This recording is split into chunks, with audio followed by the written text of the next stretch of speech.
This creature is the desert chameleon, a species that contradicts what we often envision if we picture a chameleon in our mind. There are no obvious bright colors, and they lack the often seen horns, casques or flaps you'll see with other species. The tail is not prehensile and relatively short. They are adapted to a terrestrial lifestyle, which is very different to that of most species in this genus. Recently, a good friend of mine added this species to his collection. How long did you have them now? 6 months or so, maybe. A little less than 6 months. He has been spamming me with pictures ever since, and in this video we get to check them out in real life for the first time. They look like a cartoon version of a chameleon. Yeah. The stumpy hat and the sort of helmet, but it's really wide. Yeah. Ooh, sorry I touched you.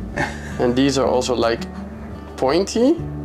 For this video I am trying something a bit different, so some angles are not great. I'm still learning, but let me know how you like this style and maybe we should explore it more. What happens if they see each other? Because you have them in these so they don't see each other and because it was easier to raise.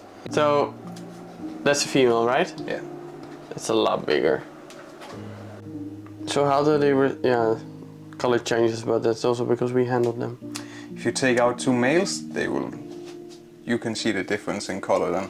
It's interesting because you can't really tell the sex that obviously compared to other species.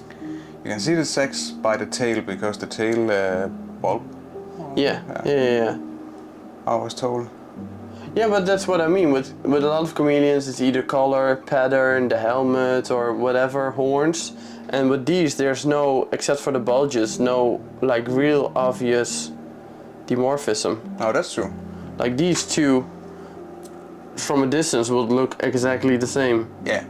The male's a bit slimmer, smaller, because they are the same age, right? Yeah. They're from the same clutch or from the... Different clutches, but same age. Yeah, so they are obviously smaller. Yeah, they're from last year's clutch. But it is not like... I don't know, if I would see them walking on the ground, I wouldn't be like, hey, that's a male. No. Is this almost adult size? No, what I was told, they get much bigger, so it's about time to get bigger tops for them. Yeah. We need to make that work. Yeah. September. Yeah. Do they eat a lot? Yeah. They do. Eat a lot and shit a lot.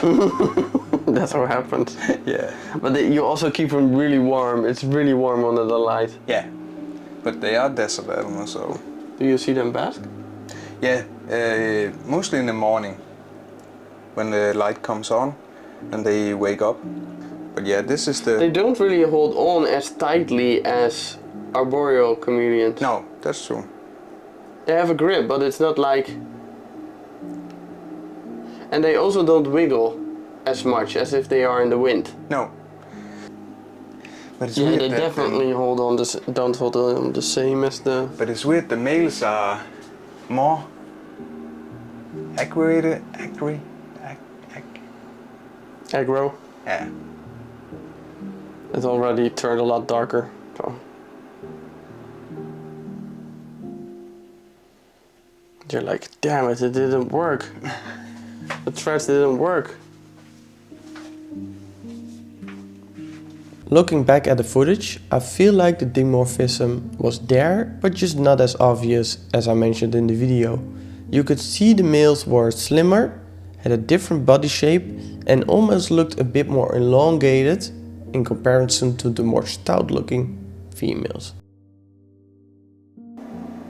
But the bulges are not that obvious. It is compared to a female. If I take this one out.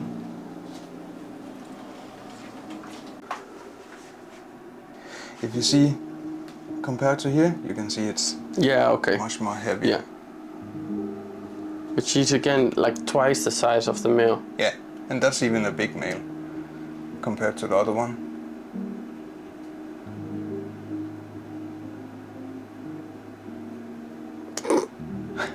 They're just weird looking, man. I don't know.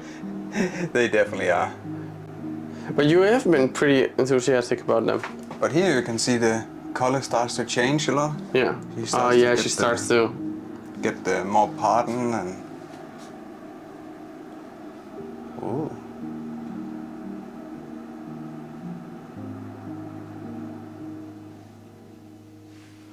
Oh, it's hot. It's warm. Yeah. But I like it like that. Yeah. This is a species you don't really have to worry too much about temperature. No, and what I heard is they also like the colder nights, so.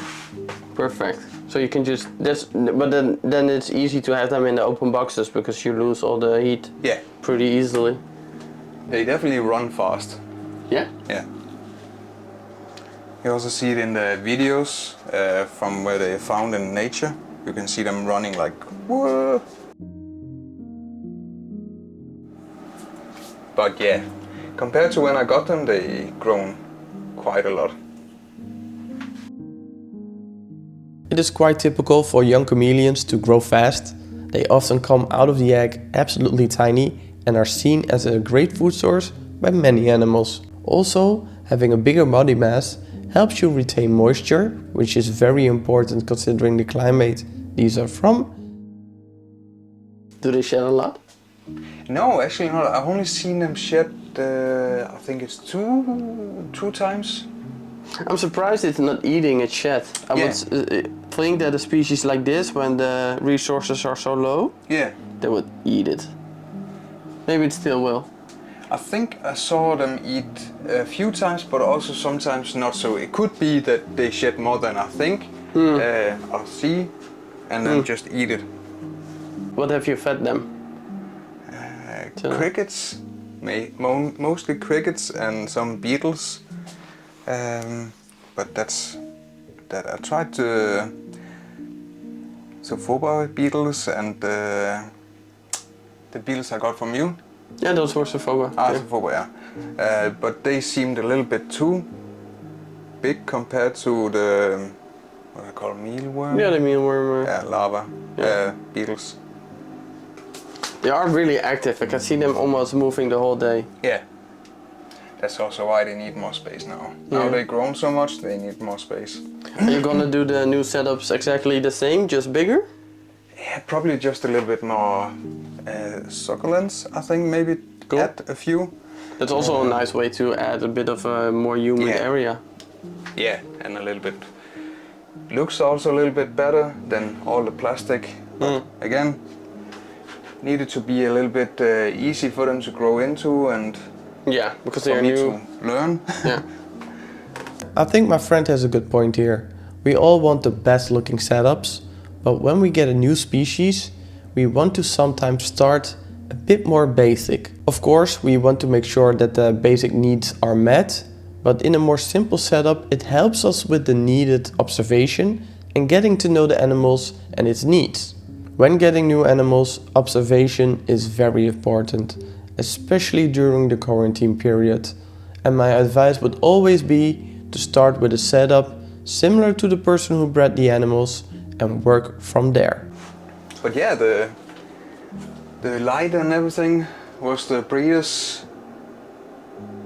Yeah, these clamp lights are really fun, and with the small lucky reptile basking spot, they get really hot, man. Yeah. I did not expect that. It's only 25 watt, I think. Oh, they're really efficient. Yeah, 25. Do they live long? Or do they break down? Because these halogen... I use those same exact ones for the Nautilus, and with here in the more dry area, it holds pretty long. With the moist, they die after 3 months or 2 months. Oh, that's still pretty good. I had a lot of these die like really fast. These are now, I think, 6 months old. Really? Yeah, and still. Oh, that's worth it. Yeah. But yeah, they get really, really warm. Really. Just if you want warmer, then you definitely don't want a plastic fitting. Nope. That's a bit of a concern. Yeah. I do feel like this is a species you definitely should give a lot of light. Yeah. Like a real desert species. Have both T5 and what is it called? Jungle Dawn? Yeah. The only thing I would maybe do is have the T5 on the back, and then the jungle dawn in the middle. Ah, like here. Yeah, like here, but you can see the difference Yeah. in light, and then you have more UV in the back as in the front, so the animals can choose Yeah. how much UV they get, Yeah. True. while also having more light in your setup. So that might be. Yeah, you can see the difference now you say it. This one is definitely lighter. Yeah. Is the app a bit easy? The what? The app to use them? In the beginning, I thought it wasn't that easy to get it started, but now it seems like it's okay, easy. But I think it was my fault because I didn't install it correctly, maybe. But it's a little bit shame it isn't Wi-Fi. Yeah. Yeah, instead of just Bluetooth. So you have to be within reach.